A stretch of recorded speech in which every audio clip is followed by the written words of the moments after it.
या देवी सर्वभूतेषु विद्यारूपेण संस्थिता नमस्तस्यै नमस्तस्यै नमस्तस्यै नमो नमः। मैं चंद्रशेखर शर्मा, व्याख्याता, धर्मशास्त्र, राजकीय शास्त्री संस्कृत महाविद्यालय महापुरा जयपुर, आज आप सभी छात्रों का धर्मशास्त्र कक्षा में स्वागत है। आज मैं आप सभी छात्रों को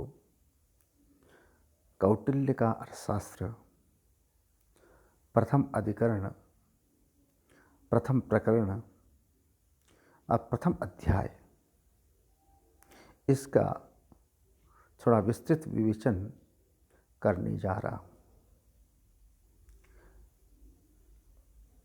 विद्या समुद्देशः आन्वीक्षिकी स्थापना, ये प्रथम अध्याय से प्रथम सूत्र है ये कि विद्या समुद्देशः कहने का भाव यह है, विद्यानाम, यहाँ विद्यानाम चतुस्रीणाम निरूपणम अत्र वर्तते। उसी प्रकार से आन्वीक्षिकी स्थापना यानी आन्वीक्षिकी त्रयी वार्ता दंडनीतिश्च इति विद्या,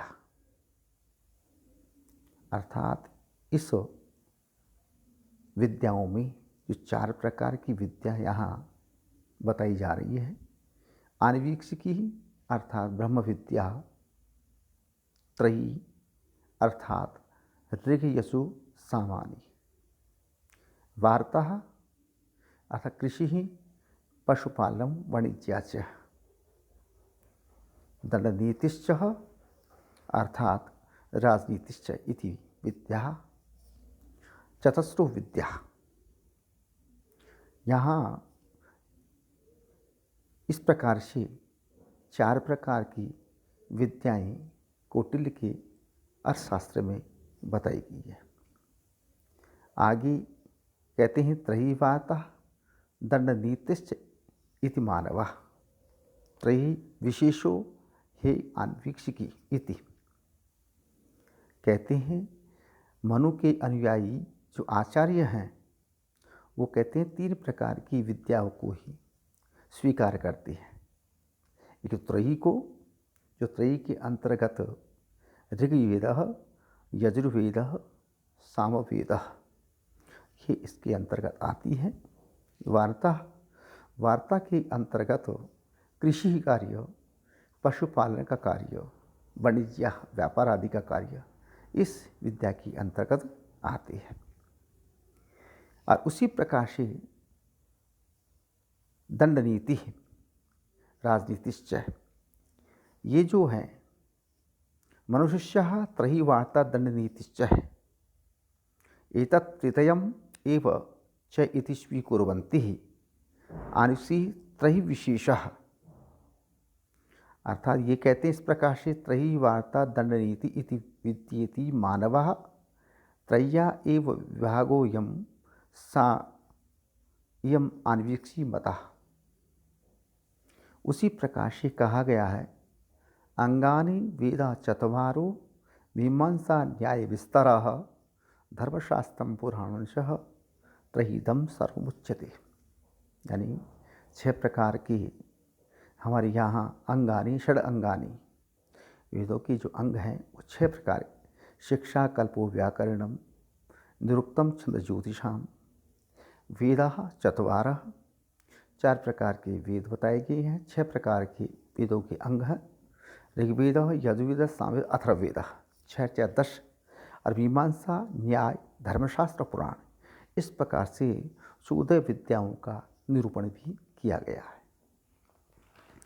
उसी तरह से यहाँ पर जो कहा गया है कि वार्ता दंडनीति च बारस्पत्या संवर्ण मात्रम ही त्रैलोक यात्रा इति, अर्थात ये कहते हैं वार्ता दंडनीतिश्चेति बारस्पत्या, बारहस्पत्या यानी बृहस्पति के अनुयायी, जो बृहस्पति के इस प्रकार से जो अनुयायी है उनका वो स्वीकार करते हैं। मत है, क्या मत है?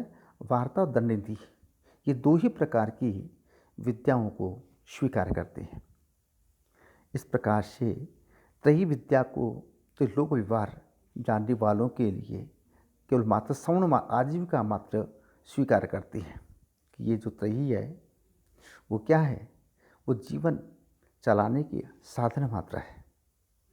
इस प्रकार से ये कहते हैं, बृहस्पति जो है मत वाले मानते हैं इनका त्रयी को विद्या नहीं स्वीकार करते हो।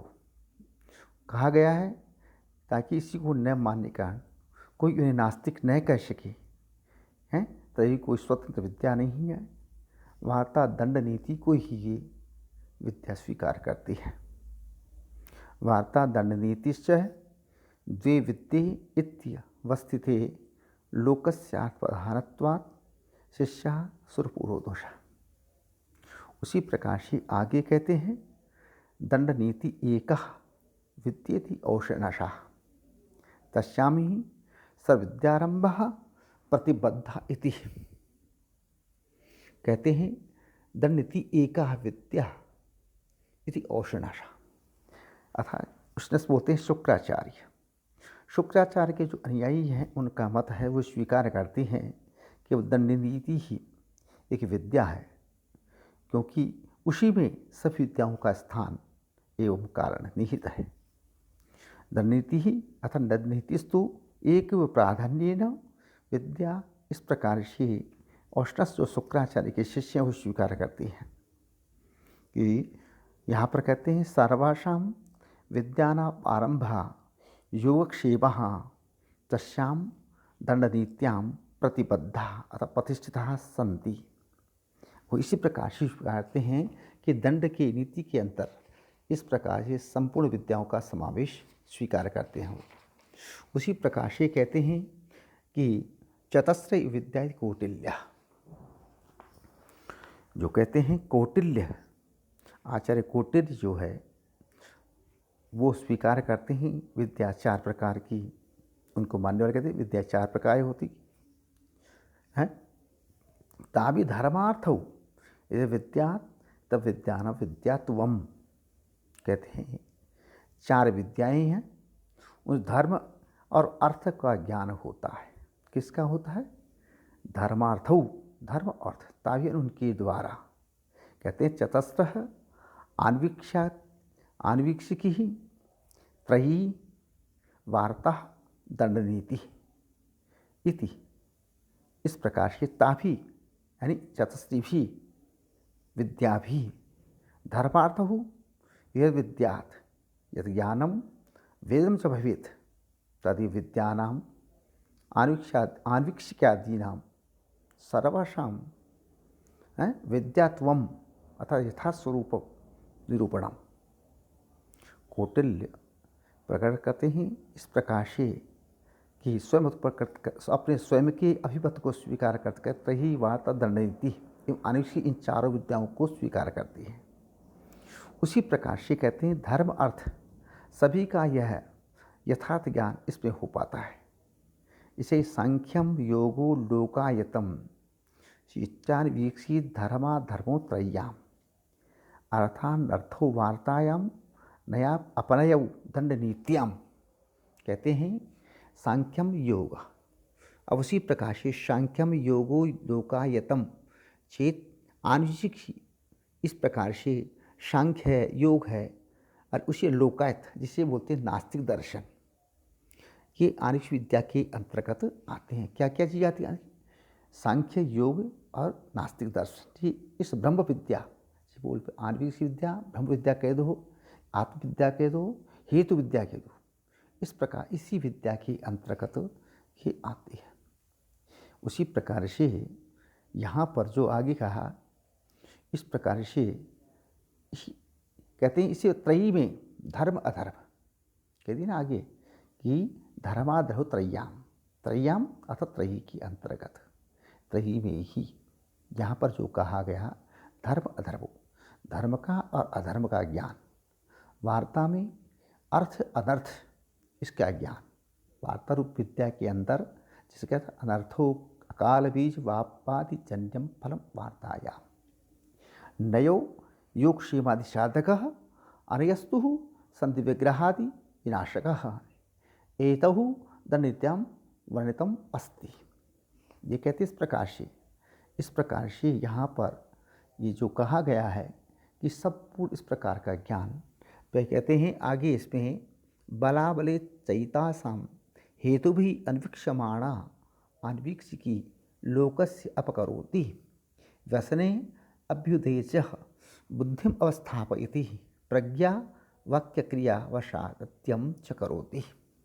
कहती इसी प्रकार से यहाँ पर विद्याओं की यहाँ पर बलाबली प्रधानता अप्रधानता बल और अबल, यहाँ जो कहा जा रहा है प्रधानता अप्रधानता, वे कहते हैं इनको हितपूर्वक स्थापित करने वाली आयुष विद्या क्या कहते हैं लोक का लोकस्य इस प्रकार लोक का क्या करती है ये इस दिशाम तयादीनाम सर्वासाम विद्यानाम हेतु भी उचित कारण अन्वीक्षमाणा संप्रधारयन्ति आनुजिकी ही लोकस्य अपकरोति अर्थात उपकार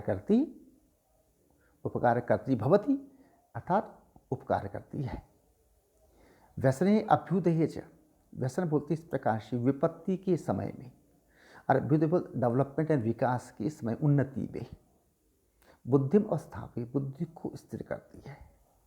प्रज्ञा वाक्य क्रिया वैशाद्यम वैसाध्य करोति, उसी प्रकार से विपत्ति और उन्नति में बुद्धि को इस प्रकार से स्थिर करती है तथा प्रज्ञा बोलने कार्य करने में वो सक्षम बनाती है।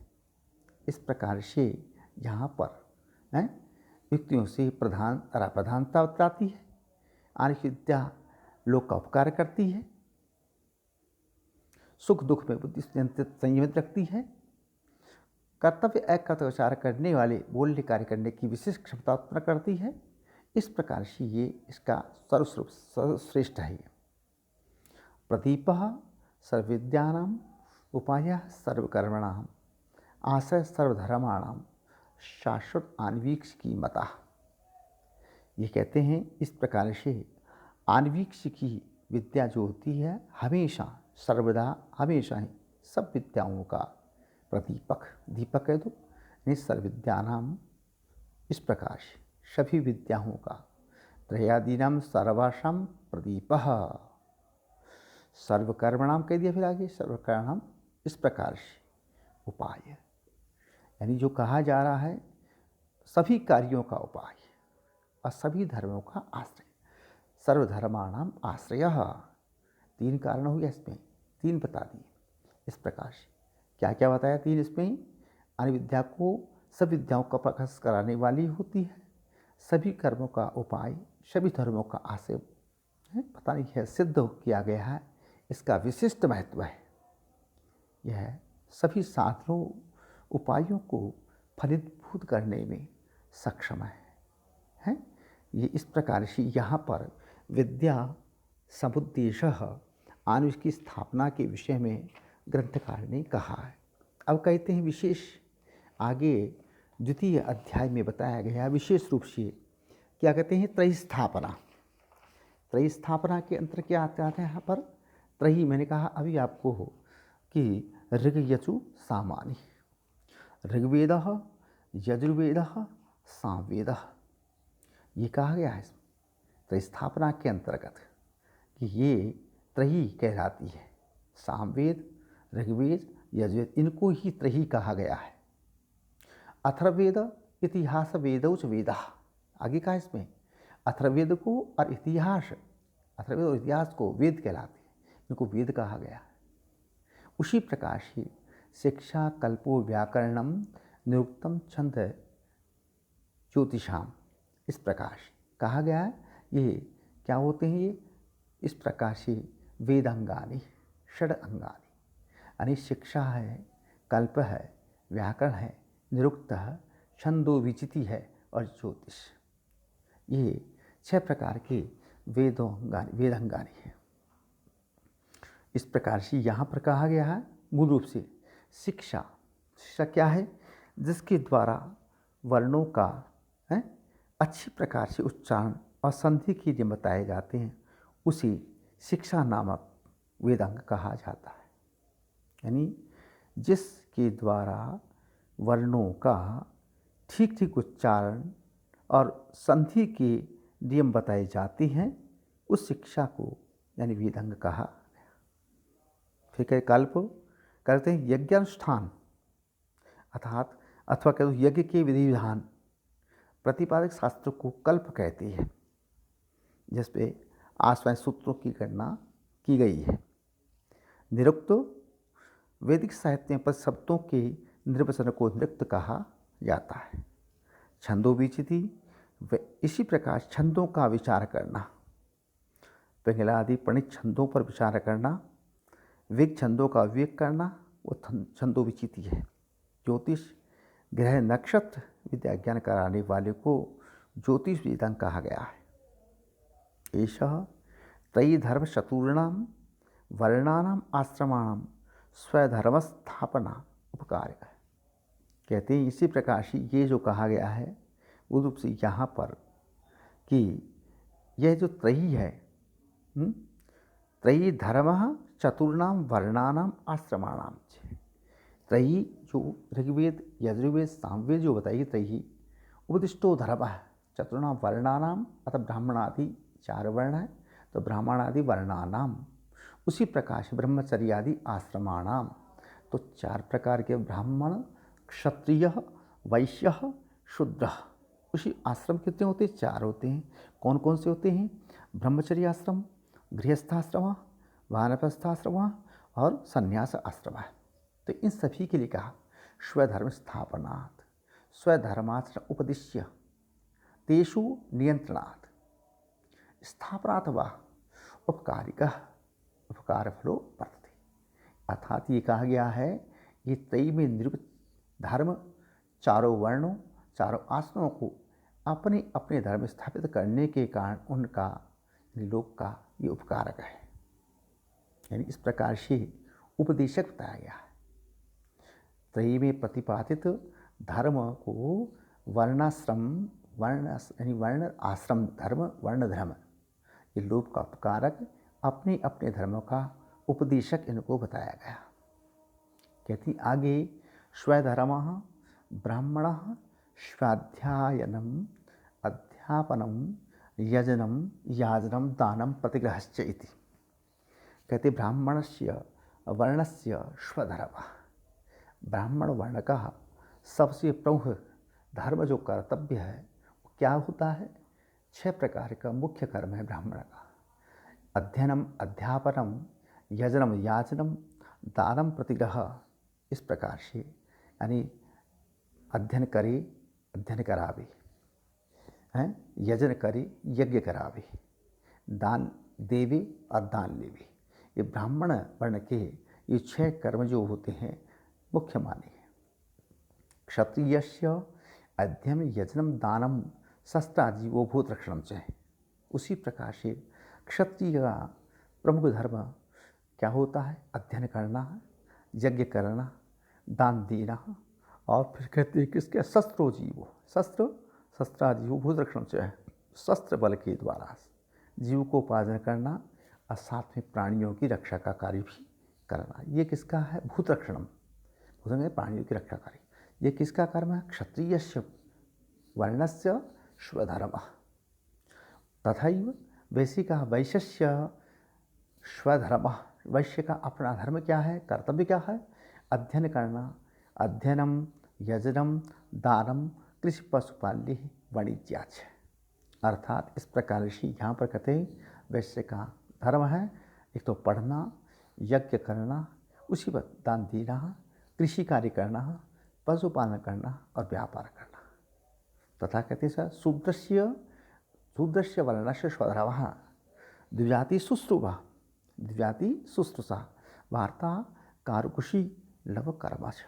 उसी प्रकार से यहाँ कहते हैं ब्राह्मण का शूद्र वर्ण का धर्म, ये तीनों जो वर्ण हैं इनकी सेवा का कार्य, उसी प्रकार खेती का कार्य करना, पशुपालन करना, व्यापार करना, कारीगरी करना, वादन गायन करना, हैं, इत्यादि कार्य के लिए कहा गया। अब देखो यहाँ विशेष रूप से आपको इसमें कहते हैं ब्राह्मणस्य स्वधर्मः अध्ययनम अध्यापनम अर्थात पठनम पाठनम च यजनम याजनम यज्ञ कार्यम संपादनम च दानम प्रतिग्रह अर्थात दानस्य ग्रहणम च क्षत्रियस्य स्वधर्मः। क्या होता है यहाँ पर? अध्ययनम अर्थात शास्त्राध्ययनम, यजनम दानम शस्त्राजीवः अर्थात शस्त्र धारणेन जीविका वित्तिर्वाह, ठीक है ना, जीविका वित्तिर्वाह भूतक्षणम प्राणीपालनम। वैश्यस्य वर्णस्य स्वधर्मः अध्ययनम यजनम दानम कृषि पशुपाल्यैः अर्थात कृषि केदारेषु बीजवापरिकारमादि विधानम पाशुपाल्यम गवास्वादीनां पोषण चिकित्सादिकर्म वाणिज्यः क्रय विक्रय व्यवहारस्य शूद्रस्य अंत्यज वर्णस्य, शूद्रस्य अर्थात अंत्यज वर्णस्य निम्न वर्ण का धर्म है द्विजातीनां अथवा ब्राह्मण क्षत्रिय वैश्यानां शुश्रूषा अर्थात परिचरणम भारतः कृषि पशुपाल्य वाणिज्य तथा कारुकुशीलव कर्म अथवा शिल्पी कर्म चारण कर्म अस्ति। इस प्रकार से ये अपने अपने वर्ण के कर्तव्य है। तथैव वैसे ही आश्रम अपने अपने आश्रमों का धर्म है। जैसे सबसे पहले बताया गया इसमें गृहस्थस्य स्वकर्मा जीवतुल्य ही असमान ऋषि भी है वेवय्यम ऋतुगामित्वम दिव्यपितृतिथि वित्तीयसु त्याग शेष भोजनम च। अर्थात ये कहा गया है यहाँ पर पहले गृहस्थ वर्ण का, यहाँ पर गृहस्थाश्रम का वर्ण किया है कि गृहस्थी व्यक्ति के लिए क्या कर्तव्य है।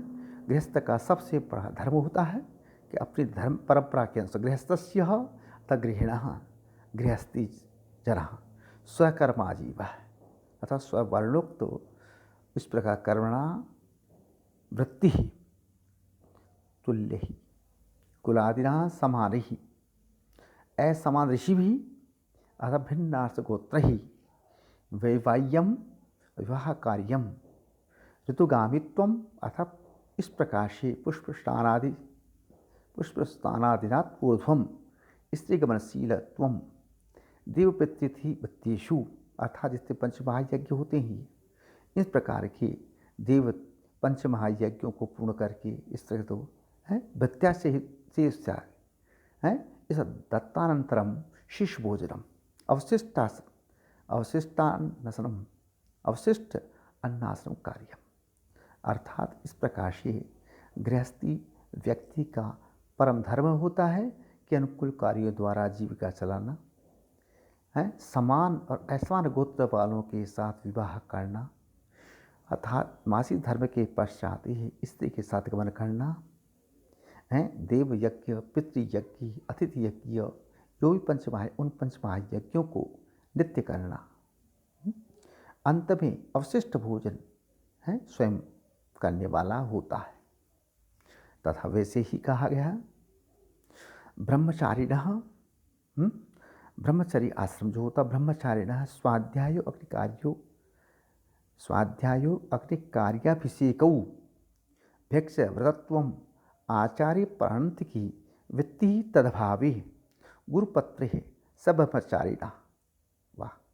अतः ब्रह्मचारी का स्वधर्म कर्तव्य क्या करे वो नित्यम अथ प्रतिदिनम ब्रह्मचर्यितुं शीलम अस्ति ब्रह्मचारी तस्य स्वधर्मो वर्तते स्वाध्यायः।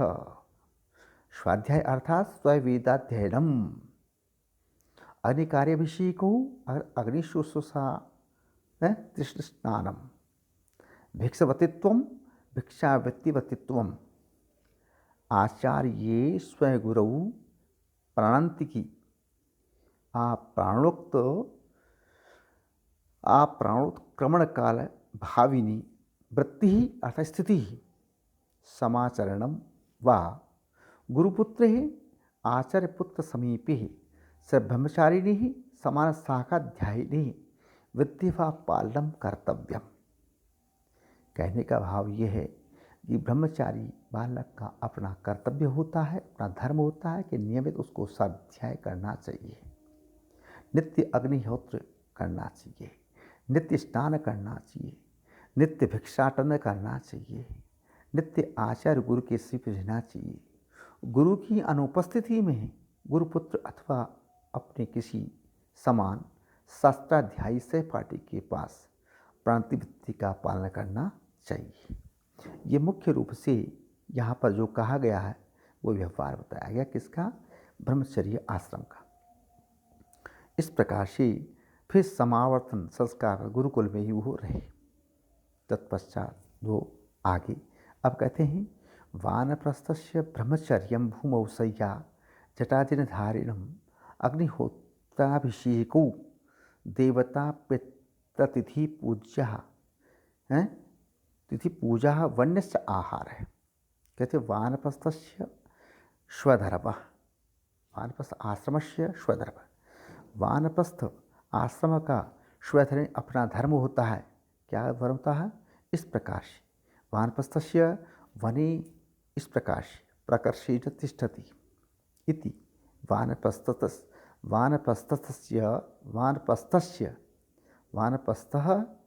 इस प्रकार तस्य वानप्रस्थाश्रमः तस्य जनस्य ब्रह्मचर्यम, अर्थात उसको ब्रह्मचर्य का पालन करना चाहिए। ऊर्ध्वरेतस्तु भूपौ अर्थात भूपौ भूमि पर स्थंडिले शय्या अथ शयनम, जटाजनधारिणम अथा जटा धारण करने, जटा मृगचर्म धारणम, अग्निहोत्राभिषेको अग्निकार्य नित्य स्नानम है, देवता पितृतिथि पूजा। इस प्रकार पंच महायज्ञों को यहाँ भी कहा गया, उनको भी यानी ये कहने वानप्रस्थ में रहने व्यक्ति को नित्य अर्थात पंचमाह करने चाहिए। वन्य अर्थात वनोत्पन्न वने भवो वा कंदमूल फलादि आहार अर्थात भोजनम तस्य कर्तव्यम अस्ति। वानप्रस्थ में रहने वाले व्यक्ति का अपना कर्तव्य होता है कि ब्रह्मचर्य पर उसको रहना चाहिए, उसी पर भूमि पर शयन करना चाहिए, जटा मृगचर्म धारण करनी चाहिए, अग्निहोत्र नित्य करना चाहिए, पर स्नान करना चाहिए, नित्य पंच महायज्ञों को करना चाहिए।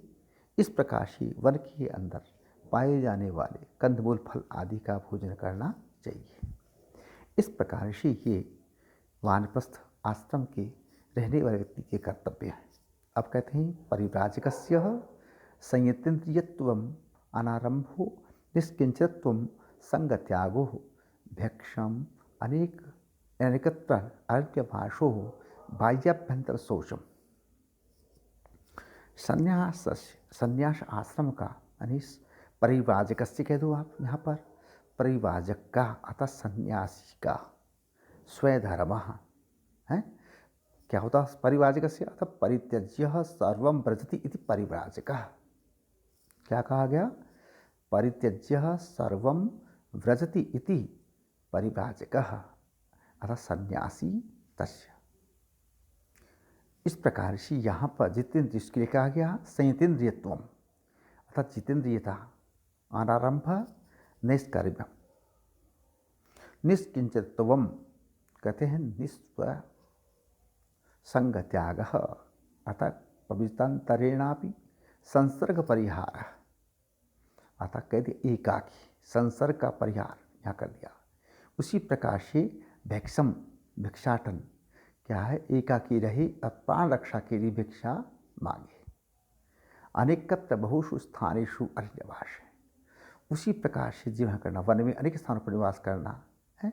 उसी प्रकार से कहते हैं बाह्य आभ्यंतर है, काय कहते हैं मनसा वाचा कर्मणा है शौचम। ये कहते हैं इस प्रकार से यहाँ पर ये जो है बाह्य आभ्यंतर है पवित्र होना, उसका प्रमुख मुख्य उद्देश्य होता है। कहते हैं यहाँ इसी प्रकार से फिर आगे है सर्वेषां अहिंसा सत्यम शोचम अनसूया आर्यम क्षमाच। मुख्य बात कह दी अभी कि सभी का यहाँ सर्वेषां वर्णानाम आश्रमाणाम सभी वर्णों का यानी चारों वर्णों का, चारों आश्रमों का ये सबसे प्रमुख कर्तव्य है। क्या? अहिंसा। सर्वेषां वर्णा आश्रम धर्मो अस्ति अहिंसा हिंसा कर्मभाव है। अतः हिंसा नहीं, सत्यम है, सत्य बोले। और उसी प्रकार से कहते ना कि यहाँ पर शौचम पवित्रता, शौचम बोलते हैं पवित्रता को, अनुसूया अतः ईर्ष्या भाव नहीं रखना चाहिए। यदि अहिंसा सत्य पवित्रता का आचरण करना चाहिए, ईर्ष्या न करे। फिर कहते हैं दया क्षमा से, दयावान हो, क्षमाशील बना रहना चाहिए। इस प्रकार से चारों वर्णों का ये सबसे प्रमुख कर्तव्य है। इस प्रकार चारों वर्णों का भी, चारों आश्रमों का भी। पहले चारों वर्ण आश्रम जो है मतलब अपनी अपनी धर्म बताई थी, अब इसी में सभी वर्णों सभी आश्रमों के आवश्यक धर्म का प्रतिपादन किया गया। अर्थात धर्म मन वचन कर्म पर आधारित पवित्र होकर के हैं, इस प्रकार उदात्त गुणों से संबंध है, उसका पालन सभी को, यहाँ वर्णों के व्यक्ति को, सभी आश्रम व्यक्तियों को करना चाहिए। कहते स्वधर्म सुरगान यानंत्याय च तस्यत् लोकः संकर उच्छित्येत।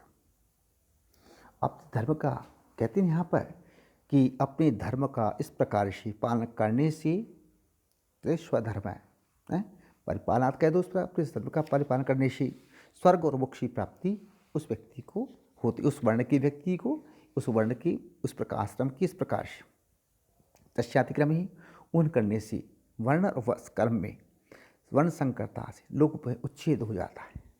अर्थात कहने का मतलब ये है, इस प्रकार से जो कहा गया है यहाँ पर, क्या कहा गया है? स्वधर्म स्वपालना स्वर्गाय परलोक सुखाय अनंत्याय मोक्षाय भवति तस्य स्वधर्मस्य अतिक्रमे उल्लंघने लोकः जगत शंकरात् कर्म शंकरात् वर्ण संकराच्च उच्छिदेत अथ साधम प्राप्नुयात्। प्रत्येक वर्ण आश्रम में रहने वाले व्यक्ति को अपने अपने धर्म का पालन करना चाहिए, जिससे लोक मर्यादा बनी रहती है। यानी वर्ण कर्म संकरता न होने से सभी का इसमें हित कहा गया। तस्मात् स्वधर्मं भूतानां राजा न व्यभिचारयेत स्वधर्मं संदधानो ही प्रीत्यचीह च नंदति। कहते हैं इसमें कि तस्मात् उक्त कारणात्, उक्त कारण इस, कहते इस प्रकार से। फिर कहते हैं राजा नृपः भूतानां, अतः प्राणी नाम कह दो, मनुष्याणाम कह दो, मनुष्याणाम को यहाँ, लेकिन स्वधर्मम अस्वकर्माचरणम न विचारित व्याभिचरंतम नानुमन्येत। ये यतः स्वधर्म संदधानः सम्यक् अनुष्ठापयन् प्रीत्यः परलोके इह अस्मिन् संसारे च नंदति अतः सुखी भवति। राजा का प्रथम कर्तव्य है कि वह इस प्रजा को धर्म और कर्म मार्ग से भ्रष्ट न होने दे। कहा गया तस्मात् स्वधर्म भूता राजा न विचारित, स्पष्ट कहा गया है। कहते हैं इसी अपनी प्रजा को स्वधर्मम संदधानो ही प्रेत्य चाहिए सनंती, अपनी प्रजा को धर्म कर्म में रखने वाला राजा, कहती इस प्रकार से लोक अतः यह लोके और परलोके, इस संसार में भी और परलोक में भी हमेशा प्रसन्न रहता, सुखी रहता। कहते हैं आगे व्यवस्थितार्य मर्यादा कृतवर्णाश्रम स्थिति त्रय्या ही रक्षितो लोकः प्रसीदति न सीदति। कहते हैं इस प्रकार से यहाँ पर जो कहा गया, क्या कहा गया?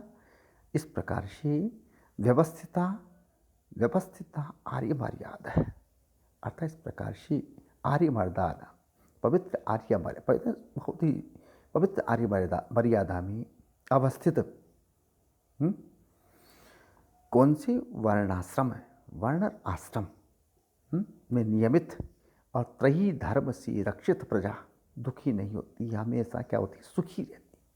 इसे कहा गया है यहाँ पर व्यवस्थित आर्य मर्यादा, अर्थात व्यवस्थित वर्णाश्रम प्रतिबद्ध आर्य मर्यादा सदाचार नियमो यस्य सह कृत वर्णाश्रम स्थिति कृतः विहिता वर्णस्त्रमाणा स्थितिः स्थापना येनशः त्रय्याः ऋगयजुसामभिः त्रय्याः अर्थात् ऋगयजुसामभिः रक्षितः संरक्षितो नियमितश्च लोकः प्रसीदति बोधते न सीदति न दुःखम अश्नुते नहीं नश्यति अलम।